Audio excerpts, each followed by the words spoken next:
अस्सलाम वालेकुम स्टूडेंट्स, मैं हूं आपका टीचर मुज़म्मिल हसन गुलेजा। आज हम स्टार्ट करेंगे FSc mathematics chapter number 3 integration का। एक्सरसाइज 3.8 है और मैंने नीचे अपना WhatsApp number, Viber number, email address और अपनी वेबसाइट का एड्रेस लिख दिया है। अगर कोई प्रॉब्लम हो तो आप मुझसे कॉन्टैक्ट कर सकते हैं।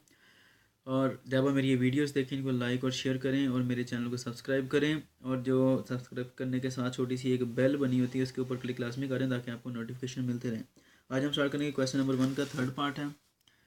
क्वेश्चन दिया गया है Y D Y over D X minus E power 2x is equal to 1 आ रहा है हमारे पास। ठीक है, अब ये जो फंक्शन आ रहा है हमारे पास ये एक डिफरेंशियल इक्वेशन है। ठीक है, जिसका हमने सोल्यूशन फाइंड आउट करना है। और ये फर्स्ट ऑर्डर डिफरेंशियल इक्वेशन है क्योंकि यहाँ पर जो D Y by D X है वो सिर्फ 1 आ रहा है। अगर D two Y over D two X आता हमारे पास, यानी कि सेकंड डेरिवेटिव आता, तो फिर ये सेकंड डिफरेंशियल इक्वेशन होनी थी। ठीक है, अभी ये फर्स्ट है और इसका सोल्यूशन हम सेपरेशन सेपरेटिंग वेरिएबल के साथ हम इसका करेंगे सोल्यूशन। ठीक है, तो वेरिएबल्स हैं उनको सबसे पहले हमने सेपरेट कर लेना है। जो एक्स आ रहा है उसको एक साइड पर और जो वाई आ रहा है उसको एक साइड पर कर लेना है हमने। सबसे पहले मैंने आपको पहले बताया था जो टर्म्स आ रही होती हैं उनको सॉल्व करते हैं। यानी कि एक टर्म ये है कि ये दो टर्म्स आ रही हैं तो इसमें से एक टर्म को दूसरी साइड पर ले जाते हैं। ठीक है, उसके बाद फिर हम क्रॉस मल्टीप्लाई करेंगे। ये माइनस है तो जाके प्लस हो जाएगी। ठीक है, ई पावर 2x। अब यहाँ से वेरिएबल सेपरेट हम इस तरह करने हैं कि जो डी एक्स और डी वाई हैं ये ऊपर आए, ना के बटे के नीचे आए। ठीक है, इसको इधर क्रॉस मल्टीप्लाई करवा देते हैं। पीछे क्या बचेगा, Y D Y equal to 1 plus E power 2x, ऐसे ही है। और ये डिवाइड हो रहा है तो जाके क्या हो जाएगा, मल्टीप्लाई इधर आ जाएगा। अब इसको इंटीग्रेट कर देते हैं।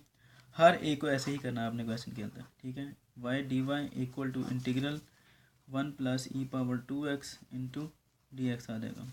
ठीक है, अब करें इसको, क्या आएगा हमारे पास, वाई की पावर 1 है तो क्या आएगा, 1 प्लस 1 2 हो जाएगा, ओवर नीचे भी 2 इक्वल टू। अब एक्स 1 का डेरिवेटिव क्या आएगा, चूँकि यहाँ पर वेरिएबल डी एक्स है तो इसलिए 1 का डेरिवेटिव क्या आएगा, एक्स प्लस ई पावर 2x का इंटीग्रल क्या आता है, सॉरी यहाँ पर भी इंटीग्रल ही बोलना था मैंने, डेरिवेटिव बोल दिया। ई पावर 2x का इंटीग्रल क्या आएगा, e power 2x over 2 plus c constant of integration आता है हमारे पास। ठीक है, इसको बेशक आप C1 लिख दें या C लिख दें क्योंकि अभी हमने इसको चेंज करना है तो इसलिए बेहतर है कि C1 लिख दें अब इसे। ठीक है, वाई स्केयर इक्वल टू क्या आएगा, ये क्रॉस मल्टीप्लाई कर दें 2 को इस तरफ, क्या आ जाएगा, इधर जाएगा तो सबके साथ मल्टीप्लाई होगा, 2x प्लस ये 2 इस 2 के साथ कैंसिल आउट हो जाएगा जब मल्टीप्लाई होगा तो 2x प्लस सी के साथ आएगा तो क्या आएगा 2C1। इसलिए मैंने इसको C1 का नाम दिया था क्योंकि अब आगे 2C1 की बजाय हमें सिर्फ C लिखना है।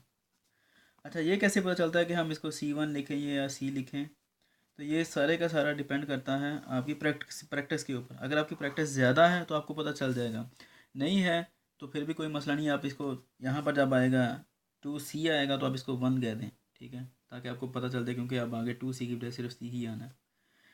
छोटा सा क्वेश्चन है, ये हमारा डिफरेंशियल इक्वेशन है, फर्स्ट ऑर्डर डिफरेंशियल इक्वेशन, उसका सोल्यूशन है ये वाला। ठीक है, उम्मीद है कि आपको समझ आ गया होगा। अगर ना समझ आए, कोई प्रॉब्लम हो तो मुझसे कॉन्टेक्ट कर सकते हैं। बाकी अपनी दुआओं में याद रखिएगा और अपना ख्याल रखें।